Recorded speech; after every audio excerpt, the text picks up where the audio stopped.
Hi ಗೆಳೆಯರೆ, ಇವತ್ತಿನ ವಿಡಿಯೋದಲ್ಲಿ ರನ್ನಿಂಗ್ ಟೋಟಲ್ ಫಾರ್ಮುಲಾ ಬಗ್ಗೆ ತಿಳ್ಕೊಳ್ಳೋಣ. ಈ ರನ್ನಿಂಗ್ ಟೋಟಲ್ ಫಾರ್ಮುಲಾ ನಾವು ಡೈನಾಮಿಕ್ ಆಗಿ ಕ್ಯಾಲ್ಕುಲೇಷನ್ ಮಾಡೋಕ್ಕೋಸ್ಕರ ಯೂಸ್ ಮಾಡ್ತೀವಿ. ಅಂದರೆ ಒಂದು ಡೇಟಾನ ನಾವು ಡೈನಾಮಿಕ್ ಆಗಿ ಕ್ಯಾಲ್ಕುಲೇಷನ್ ಮಾಡೋಕ್ಕೋಸ್ಕರ ಯೂಸ್ ಮಾಡ್ತೀವಿ. ಸೊ ಇಲ್ಲಿ ನಾವು ಡೇಟಾ ಶೀಟ್ ಕ್ರಿಯೇಟ್ ಮಾಡಿದ್ದೀನಿ.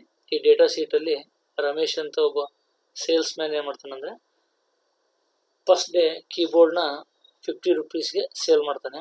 ಸೆಕೆಂಡ್ ಡೇ ಏನು ಮಾಡ್ತಾನೆ, ಮೌಸ್ನ 100 ರೂಪೀಸ್ ಸೇಲ್ಸ್ ಮಾಡ್ತಾನೆ. ಥರ್ಡ್ ಡೇ ಮಾನಿಟರ್ನ 150 ರೂಪೀಸ್ಗೆ ಸೇಲ್ಸ್ ಮಾಡ್ತಾನೆ. ಇದೆಲ್ಲ ನಮಗೆ ಡೇ ವೈಸ್ ಕಮ್ಯುಲೇಟಿವ್ ಆಗಬೇಕು, ಅಂದರೆ ಸಮ್ ಆಗಬೇಕು. ಅದನ್ನ ಹೇಗೆ ಅಂತ ನಾವು ಈ ವಿಡಿಯೋದಲ್ಲಿ ತಿಳ್ಕೊಳ್ಳೋಣ.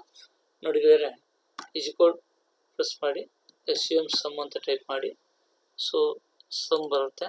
ಸೊ ಜಸ್ಟ್ ನಿಮ್ಗೆ ಬೇಕಾದಂಥ ಡೇಟಾಸನ್ನು ಸೆಲೆಕ್ಟ್ ಮಾಡಿ, ಓಕೆ, ಬ್ರ್ಯಾಕೆಟ್ ಕ್ಲೋಸ್ ಮಾಡಿ. ಅದಾದಮೇಲೆ ನೀವು ಸೆಲೆಕ್ಟ್ ಮಾಡಿದಂಥ ಸೆಲ್ನ ಫಸ್ಟ್ ಸೆಲ್ನ ಲಾಕ್ ಮಾಡಬೇಕು. F4 ಹೊಡೆದ್ರೆ ಲಾಕ್ ಆಗುತ್ತೆ. ಸೊ ಇದಾದಮೇಲೆ ಎಂಟರ್ ಪ್ರೆಸ್ ಮಾಡಿ. ಸೊ ನಿಮಗೆ first day keyboard 50 rupees sale ಮಾಡಿರ್ತಾನೆ, ಅದರ ಟೋಟಲ್ ಅಮೌಂಟ್ ಬರುತ್ತೆ. ಸೆಕೆಂಡ್ ಡೇ ಮಾಡ್ತಾನೆ, ಮೌಸ್ ಸೇಲ್ ಮಾಡ್ತಾನೆ. ಎಷ್ಟಕ್ಕೆ ಮಾಡ್ತಾನೆ, 100 ರೂಪೀಸ್ ಸೇಲ್ ಮಾಡ್ತಾನೆ. ಸೊ 100 + 50 ಟೋಟಲ್ ಎಷ್ಟಾಯಿತು, 150 ರೂಪೀಸ್ ಆಯಿತು. ಅಂದರೆ ರಮೇಶ್ ಅನ್ನುವ ವ್ಯಕ್ತಿ 2 ಡೇಸ್ಗೆ ಈ ಎರಡು ಪ್ರಾಡಕ್ಟಿಂದ 150 ರೂಪೀಸ್ನ ಅರ್ನ್ ಮಾಡ್ತಾನೆ. ಸೊ ಥರ್ಡ್ ಡೇ ಸೇಮ್ ವ್ಯಕ್ತಿ ಏನು ಮಾಡ್ತಾನೆ ಅಂದರೆ ಮಾನಿಟರ್ ಸೇಲ್ ಮಾಡ್ತಾನೆ. ಎಷ್ಟಕ್ಕೆ ಮಾಡ್ತಾನೆ ಅಂದರೆ 150 ರೂಪೀಸ್ ಸೇಲ್ ಮಾಡ್ತಾನೆ.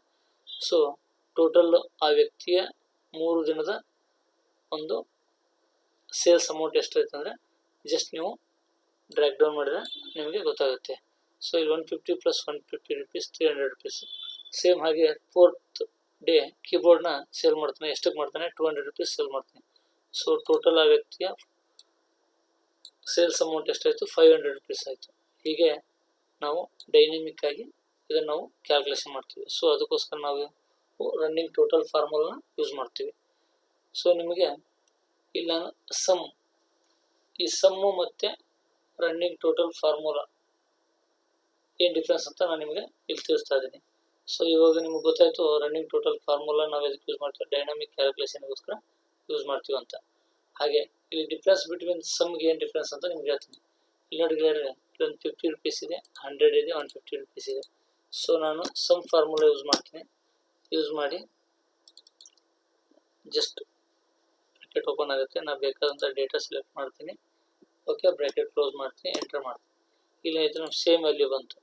ಬಟ್ ನಾನು ಇದನ್ನು ಡ್ರ್ಯಾಗ್ ಡೌನ್ ಅಂದರೆ ಸ್ಕ್ರೋಲಿಂಗ್ ಡೌನ್ ಮಾಡಿದರೆ ಅದ್ರ ವ್ಯಾಲ್ಯೂ ಆ್ಯಡ್ ಆಗಿ ನಮಗೆ ರಿಸಲ್ಟ್ ಸಿಗಲ್ಲ. ಸೊ ನಿಮಗೆ ಈ ಸಮ್ಮು ಮತ್ತು ರನ್ನಿಂಗ್ ಟೋಟಲ್ ಫಾರ್ಮುಲಾ ಇವೆರಡರ ಡಿಫ್ರೆನ್ಸ್ ಬಗ್ಗೆ ಈ ವಿಡಿಯೋದಲ್ಲಿ ತಿಳಿಸಿದ್ದೀನಿ. ಈ ವಿಡಿಯೋ ನಿಮ್ಗೆ ಇಷ್ಟ ಆಗಿದ್ದರೆ ಲೈಕ್ ಮಾಡಿ, ಶೇರ್ ಮಾಡಿ, ಸಬ್ಸ್ಕ್ರೈಬ್ ಮಾಡಿ. Thank you.